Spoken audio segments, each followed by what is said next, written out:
네, 안녕하세요. 최경진입니다. 제가 이번에 법제연구원과 유네스코가 공동으로 했던 연구의 한 축을 담당했었는데요. 여러 가지 우여곡절도 있었지만 덕분에 또 한편으로는 AI 윤리 관련 법제화 방안에 대해서 한번 전체적으로 살펴볼 수 있는 좋은 기회였어가 전 개인적으로는 굉장히 뜻깊었던 시간이라고 생각합니다. 다만 시간도 좀 짧고 해서 뭐 핑계긴 한데요.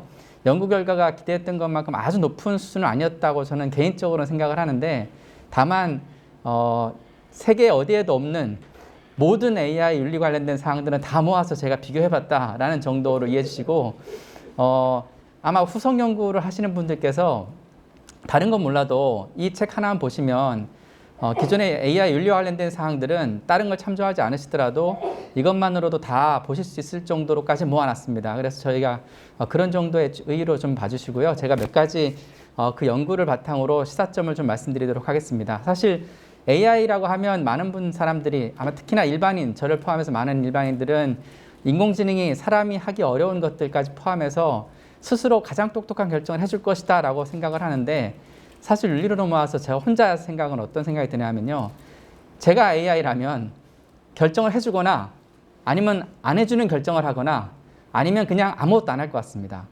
사실은 아무것도 안 하는 결정이 매우 어려운 것 같지만 사실 그게 현명한 결정일 수도 있거든요. 이 말씀을 이제 농담 반 진담 반으로 드리는 이유가, 사실 법하는 쪽으로 넘어오게 되면 저는 윤리는 잘 모릅니다. 그런데 법하는 쪽으로 넘어오면 뭔가 결정하기를 바라십니다.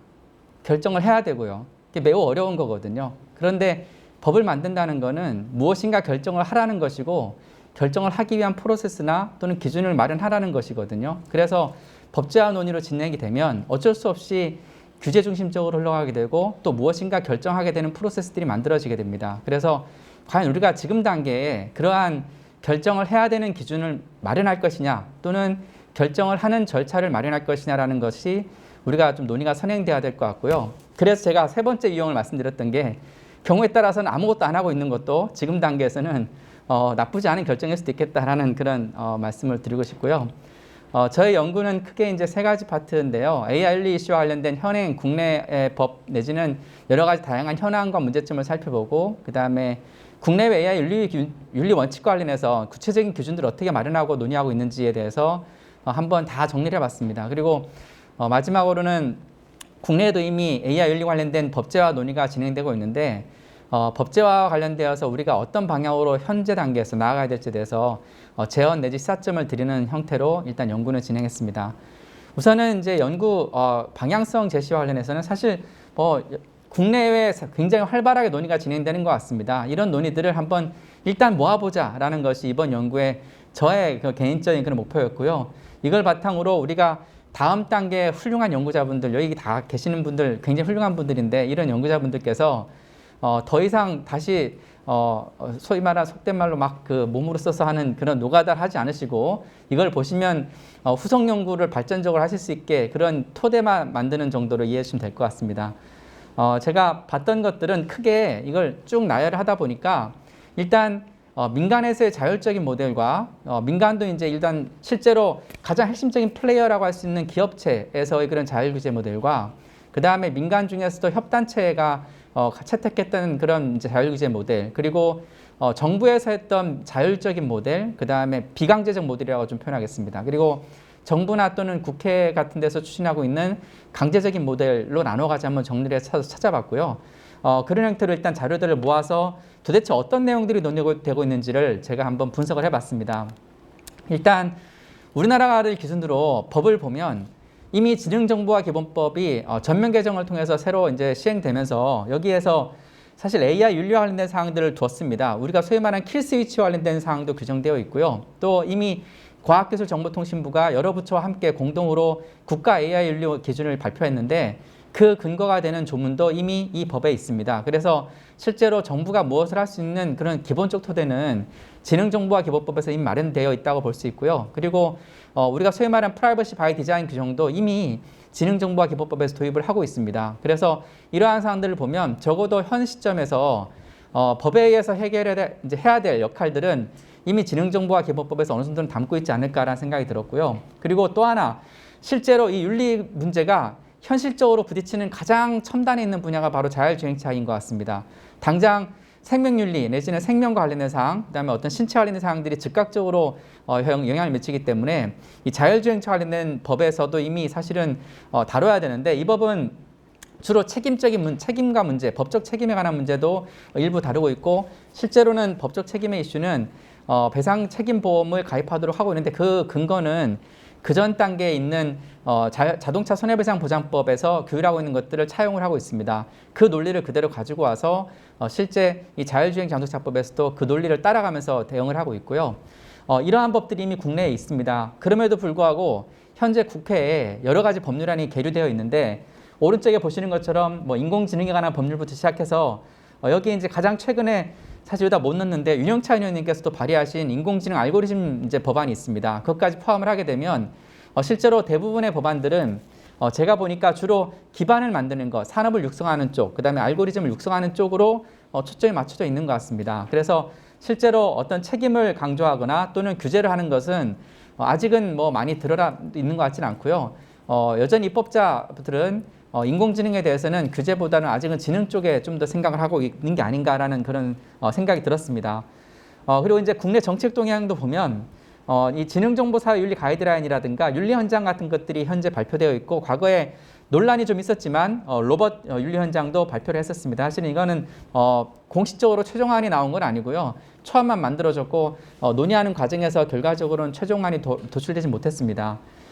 기타 정책 동향으로는 뭐 이제 인공지능 국가 전략 발표부터 시작해서 금융 분야나 올해 이제 이루다 사건 때문에 AI 개인정보보호 자율적응표 같은 것들이 발표된 적이 있습니다. 이렇게 굉장히 열심히 이제 어떻게 보면 정부에 의한 비강제적 규제이지만 실제로는 어느 정도 가이드를 제공하는 형태까지 다양한 레벨에서 이 AI와 관련된 윤리적인 측면 또 법적인 측면에 대해서 다양한 그런 그 노력들이 이루어지고 있고요. 이것들 한번 정리해 보면 인공지능에 대한 접근 방식이라고 하면 대체로 법적 규제에 기반한 특히나 이제 강제적인 규제에 기반한 접근 방식이 있을 수 있고요.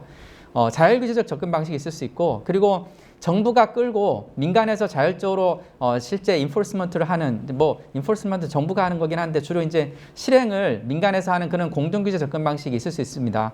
물론 공동규제 접근 방식은 법적 규제에 가까울 수도 있고 자율규제에 가까울 수도 있는데요. 그거는 뭐 구분은 차치하더라도 어떤 강제성을 좀 덜 가지면서 그러나 민간의 협조를 구하는 형태의 공동규제 접근 방식들이 있을 수 있는데, 뭐 실제로 요구되어지는 수요, 법적인 수요에 따라 가지고는 이것들이 서로 배척하는 것이 아니라 필요한 부분에서 필요한 아주 강력한 규제가 필요한 영역이라면 당연히 메뉴에 있는 법적 규제 기반으로 가야겠죠. 대표적인 게 정부에 의한 공권력을 행사하는데 AI를 접목시켜 가지고 실제로 살상이 가능하다라고 하는 영역 같은 경우는 매우 강력한 법적 규제로 갈 수밖에 없을 것 같습니다. 그런데 그게 아니라 민간에서 일반 국민들한테 다양한 서비스를 제공하는 관점에서 AI를 활용하겠다라고 하면 굳이 그렇게까지 갈 필요가 없을 수 있겠죠. 이런 것처럼 이 모델들은 서로 간에 이제 배타적인 것이 아니라 서로 중첩적으로 활용할 수 있는 그런 체계라고 보여지고요. 이러한 것 중에 그래도 어떤 것이 더 나을까를 한번 고민해 보기에 앞서 가지고 한번 국내외에 있는 다양한 그 윤리 원칙들을 한번 모아봤습니다. 저는 다 모은다고 모았는데요. 여기에 다 없을 수도 있는데 일단 국내에 소개됐던 거나 또 해외에 소개됐던 거는 대부분 다 모았다고 볼 수 있는데요. 일단 민간 자율 모델은 17개 정도를 제가 분석을 했고, 정부 측면에서는 비강제 모델 9개, 그다음에 이제 법적 규제 모델 3개 정도를 이제 저희가 내용을 분석을 했습니다. 굉장히 다양한 것들을 저희가 이제 가져왔는데요. 이것들을 저희가 한번 비교를 해보니까 이게 이제 표를 보시면 이게 너무 작을 수 있는데요. 이건 여러분의 파일로 공개되어 있을 테니까 한번 보시면 대체로 굉장히 다양한 형태의 표현과 다양한 형태의 그런 이제 목표들을 가지고 있습니다. 그래서 그것들을 다양한 용어로 표현을 하고 있는데요. 대체로 AI 윤리 원칙들을 보면 대체적으로 공통적으로 추구하는 방향성은 공정성이었습니다. 이 AI는 공정해야 된다라는 것이 기본적으로 자율적이든 강제적이든 비강제적이든 관계없이 대부분 다 공정성을 이제 목표로 하는 것을 알 수 있었고요. 초창기에는 이제 특히나 시계열적으로 한번 보니까 초창기에는 공정성을 매우 강조했습니다. 그런데 시간이 흘러가면서 공정성이라는 것은 궁극적으로 추구하다 보면 얻어지는 가치가 공정성이기 때문에 실제로 무엇이 공정한가라는 판단을 우리가 법적으로든 또는 실제 자율규제 수단에 의해서라도 우리가 기준을 정해줄 수 없는 것이거든요. 그러다 보니까 무엇이 공정한가라는 그런 실체적 기준을 제시할 수 없다면 그러면 공정한 쪽으로 가도록 만들기 위해서 무엇인가를 해야 되는데 그 무엇인가가 무엇이냐라고 하면 그래서 이제 그 뒤에 최근에는 많이 논의되고 있는 게 바로 이제 투명성인 것 같습니다. 결국은 투명성을 확보함으로써 이제 우리 그 trustworthiness라고 하는 신뢰성을 확보하고 그걸 통해서 궁극적으로 공정성으로 가는 그러한 형태의 맥락이 좀 있는 것 같습니다. 물론 실제로 AI 윤리 가이드라이나 기준들을 보시면 이제 그 체계를 잘 보시면 실제로 그 계층이 다 다르게 나타납니다. 어떤 거는 실제로 여기 있는 사항들을 병렬적으로 다 똑같은 계율로 두는 경우도 있고요. 그게 아니라 순차적으로 세 단계로 두는 경우도 있고 두 단계로 두는 경우도 굉장히 다양한 형태가 있습니다. 그런데 어떤 것을 다 보더라도 기본적으로는 제가 지금 말씀드린 것이 큰 줄기인 것 같습니다. 기본적으로 공정한 AI를 추구하되 실제로 그 과정에서는 투명성에 의해서 이제 실제 신뢰성 확보함으로 인해서 공정한 것으로 가는 형태인 것 같고요. 이것을 실제로 이러한 공정한 AI 또는 윤리적인 AI를 만들기 위한 이제 주변에 더 중요하다 똑같이 중요한 여러 가지 요소 중에 하나로서 예를 들면 뭐 개방성이라든가 또는 책임성이나 또는 통제성, 안전성 같은 것도 확보돼야 되고 공통적으로 강조했던 게 바로 아까 이제 사실 교수님께서 발표를 잘 해주셔가지고 저도 이제 공감을 했는데 실제로 AI를 바라볼 때는 기본적으로 전체 시스템을 바라봐야 된다는 겁니다. 그래서 시스템으로 바라보다 보면 그것이 이제 특히나 그 AI를 실현하는 데 있어서 그런 기술적 시스템의 안전성이라는 것이 실제로는 매우 중요한 이제 하나의 그 추구해야 되는 가치라고 할 수 있고요. 그래서 우리가 개인정보 보호나 안전성과 같은 것들이 최근에 그런 윤리 기준에서는 또 많이 강조되고 있습니다. 그래서 이게 보시면요, 뭐 윤리 기준마다 서로 다른 것들이 있긴 하지만 대체로 이러한 사항들이 중요하게 다뤄지는 걸 알 수 있고요. 그 다음에 이제 이 중에서 제가 사실은 어떤 거는 4-5가지밖에 없는 것도 있고요. 어떤 거는 10가지가 넘는 게 있습니다. 근데 제가 다 소개하지 않고 중요한 것들을 다 추출해 보니까 대체로 중요하다고 여겨지는 것들이 공정성, 포용성, 공공성, 개방성, 투명성, 책임성, 통제성, 안전성, 개인정보 보호 이런 것들이 나눠져 있습니다. 그래서 경우에 따라서는 안전성 속에 사실은 개인정보 보호를 함께 설명하는 경우도 있긴 하지만 이제는 개인정보 보호라는 맥락과 안전성이라는 맥락이 서로 다르다는 것, 겹칠 수는 있습니다. 하지만 다르다는 것이 어느 정도 인지가 되는 것 같습니다. 그래서 이러한 9가지가 윤리의 핵심적인 사항이다. 윤리를 추구하기 위한 라는 것을 일단 제가 도출할 수 있고요. 짜잔하게 좀 더 세분화되는 것들이 있긴 하지만 그거는 제가 소개하진 않고 그 보고서에는 있지만 핵심적인 이 9가지를 우리가 추구할 필요가 있고 만약에 우리가 우리 쪽에서 가이드를 만들고 또 한편으로는 뭐 우리가 향후에 법적인 뭐 규정을 만든다고 한다면 이 중에서 실제로 법적으로 구현 가능한 것들 우선적으로 채택을 해서 입법화하는 것이 바람직하지 않을까라는 생각을 했습니다. 그래서 이것들을 9개를 한번 다양한 정의들이 있지만 대체로 제가 추출해가지고 공통적인 사항을 보아보니까 이러한 내용들로 이해되고 있더라라는 겁니다. 이건 뭐 지금 다 설명을 드릴 필요는 없을 것 같고요. 저러한 내용들로 각각의 내용들이 설명되고 있어서 한번 보시면 다 아실 것 같습니다. 이러한 이제 9가지 윤리 원칙들을 우리가 실제로 나중에 실제 집행하거나 기준을 정할 때도 참조하시면 좋겠다는 생각이 들고요. 이걸 이제 분석한 결과는 그냥 한번 해봤는데요. 이거는 사실은 공정성과 투명성을 굉장히 중요하고 거의 대부분의 윤리 원칙에서는 이 2가지는 대부분 다 포함시키고 있습니다. 공통적으로 그만큼 중요하다는 건데요. 이제 그럼에도 불구하고 상대적으로 각각의 모델에서 더 강조했던 걸 한번 살펴봤습니다. 그랬더니만 그 민간 자율 모델 같은 경우에는 개방성에 대해서는 딱히 얘기를 하지 않더라고요. 이게 폐쇄적이라서 그럴 수도 있고 반대로 말하면 당연히 개방적이니까 설명 안 했을 수도 있거든요. 그래서 주로 이제 정부 쪽에서 나왔던 것들은 아무래도 정부를 개방해야 되고 요새는 오픈 거버먼트가 되게 중요한 이제 선진국의 트렌드이기 때문에 그런 측면에서 오히려 공공 파트에서는 개방성이라는 단어를 강조를 하지만 민간에서는 전혀 강조하지 않더라라는 겁니다. 그래서 이건 좀 독특한 재미있는 그런 비교 분석이었고요. 그다음 민간 자율 모델 중에 협회 단체 쪽에서 가면 투명성과 책임성을 굉장히 강조하고 있습니다. 사실은 약간은 의외였는데요. 일반 기업과 다르게 사실 왼쪽에 보시면 기업에 제시한 것과 다르게 협단체에서는 투명성과 책임성을 강조하는데 그 이유는 사실 뭐 어디 드러난 게 없어가 정확히 모르겠지만 어떻게 보면 실제 협단체가 밑에 굉장히 소속 회원사들이 많을 거 아니겠어요. 그런데 결국 기업체들이 이제 협단체에 소속되어 가지고 활동하면서 정말 중요하게 다뤄야 되는 게 결국은 현재 단계에서는 책임성이다라는 겁니다. 사실은 투명성은 공통적으로 강조되는 거니까 투명성은 뭐 당연한 거라고 빼도 되지만 책임성 같은 경우 사실은 법적인 모델에서 더 강조할 것 같지만 이렇게 협단체 쪽에서 책임성의 중요성에 대해서 설명하는 거는 그만큼 민간 분야에서도 책임성의 중요성을 이미 충분히 인지를 하고 있고 스스로 책임성을 강조하기 위한 노력들, 최근에 뭐 ESG 활동도 결국 그런 일환으로 볼 수 있기 때문에 그런 측면에서의 책임성을 강조하고 있는 건 굉장히 바람직한 흐름이 아닌가라는 생각이 들었고요.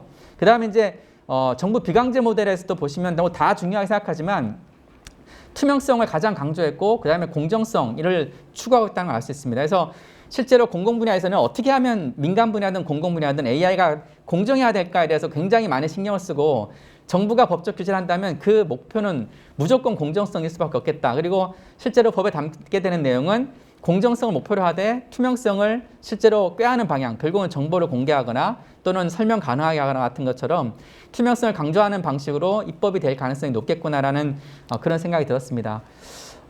그래서 이제 이런 것들을 바탕으로 봤을 때 실제로 그럼 AI에 대해서 어떻게 접근해야 될까라는 고민을 많이 했는데요.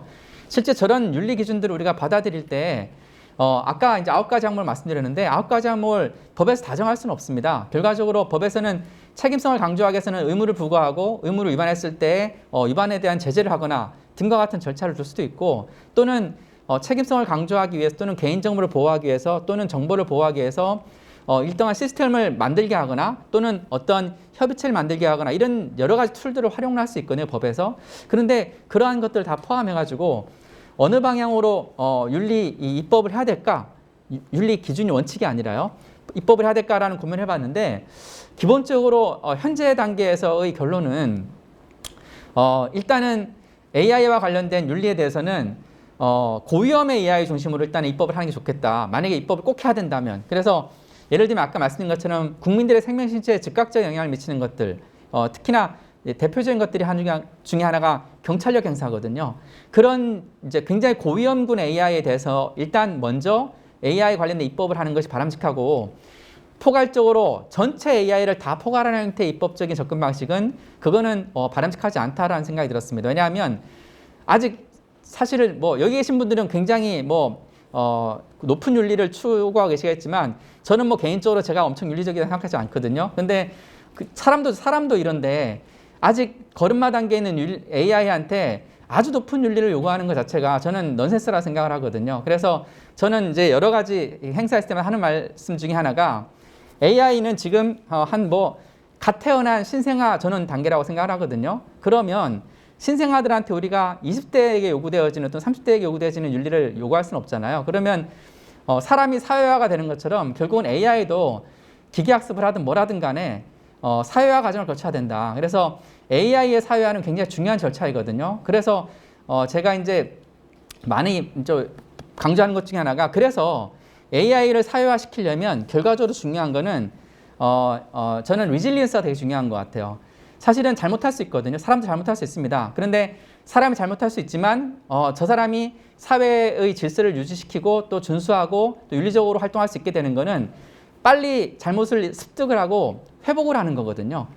정상적인 질서로 회복시키는 게 되게 중요합니다. 그것을 가리키는 게 교육이고 사회화거든요. AI도 똑같다고 생각합니다. 그래서 AI가 결국은 윤리적으로 갈 수 있게끔 공정하게 갈 수 있게끔 빨리 회복 탄력성을 만들어주는 게 저는 굉장히 중요한 이슈라 생각하고요.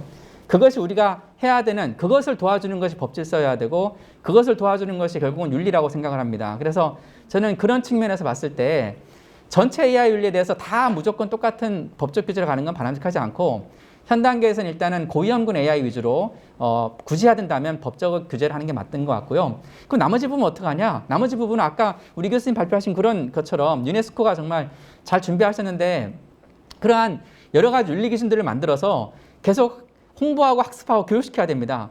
결국 교육을 통해서 사회화의 가장 뛰어난 방법이 사실은 교육이거든요. 시간은 걸릴지 모르지만 인류가 지금까지 살아오면서 이렇게 오랜 시간 동안 인류가 계속적으로 발전할 수 있었던 결국 교육이거든요. 그래서 저는 시간은 걸리지만 인공지능에 대해서도 우리가 인내심을 가지고 교육을 통해서 계속적으로 AI를 윤리를 이제 확산하고 또 결국은 AI를 디자인하는 디자이너들한테 또 기술자들한테도 윤리적인 교육을 시켜야 되지만 AI에 대해서도 교육이 필요하다고 보거든요. AI가 많은 데이터를 바탕으로 머신러닝을 하고 어떤 기준을 마련했지만 그 기준이 틀렸다라는 것을 사회적 합의에 의해서 교정해주고 빨리 회복시켜주는 것이 저는 굉장히 중요한 절차라고 보고 그런 과정에 대해서는 끊임없이 AI 윤리 기준들이 만들어지고 고도화되고 또 한편으로는 AI 윤리 기준이 저는 개인적으로는 굉장히 커뮤니티 베이스드여야 된다고 생각하거든요.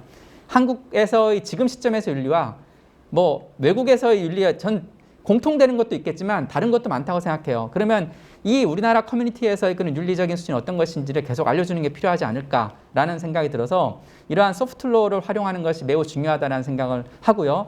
그렇기 때문에 만약에 우리가 국내 AI 윤리 관련된 입법을 한다 그러면 우선은 첫 번째는 인간 중심으로 무조건 가야 된다. AI가 아무리 발전하더라도 결국은 사람을 위한 AI가 되기 때문에 사람 중심의 그런 핵심 가치를 보장하기 위한 형태로 윤리와 법이 만들어져야 되고 두 번째는 아까 말씀드린 것처럼 고위험 AI 중심으로 일단 입법이 진행돼야 되고 그로부터 점점 경험을 쌓아가지고 다른 AI까지도 확산시켜 갈 수 있지 않을까 단계별 접근 방식이 필요한 것 같고요. 세 번째는 아까 제가 말씀드린 사실 리질리언스 문제, 회복 탄력성 문제인데요.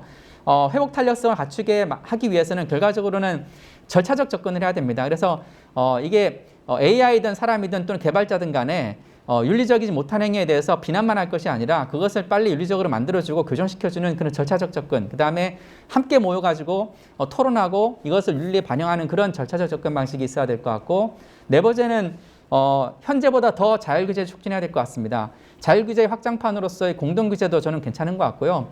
정부가 민간에 계속 뭐 자금을 대서 협의체를 만들던 또는 정부가 AI 윤리 기준을 만드는데 장을 만들어주고 민간에서 열심히 논의를 해가지고 어떤 것이 윤리적인지를 고민해가는 그래서 결과를 한번 찾아가는 그런 과정들을 이제 지원해주는 형태의 자율규제 촉진도 필요할 것 같습니다. 그리고 이제 현재 법들이 많이 아마 앞으로도 계속 나올 것 같은데요.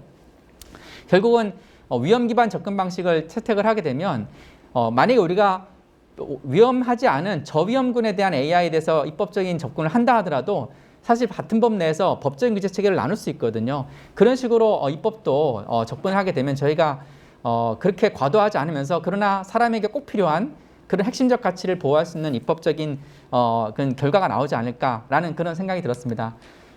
제가 하여튼 그 연구 결과가 그렇게 아주 높진 않지만 그럼에도 불구하고 여러분들께서 향후에 더 높은 수준의 연구를 해주실 거라고 저는 기대를 하면서 또 여기 오신 제 옆에 앉아 계시는 우리 저희 김현경 교수님이나 선정 교수님도 워낙 이쪽 분야 엄청나게 연구를 하신 분들이어서 제 기초 연구를 바탕으로 더 훌륭한 연구들을 해주시지 않을까라는 기대를 하면서 발표 마치겠습니다. 감사합니다.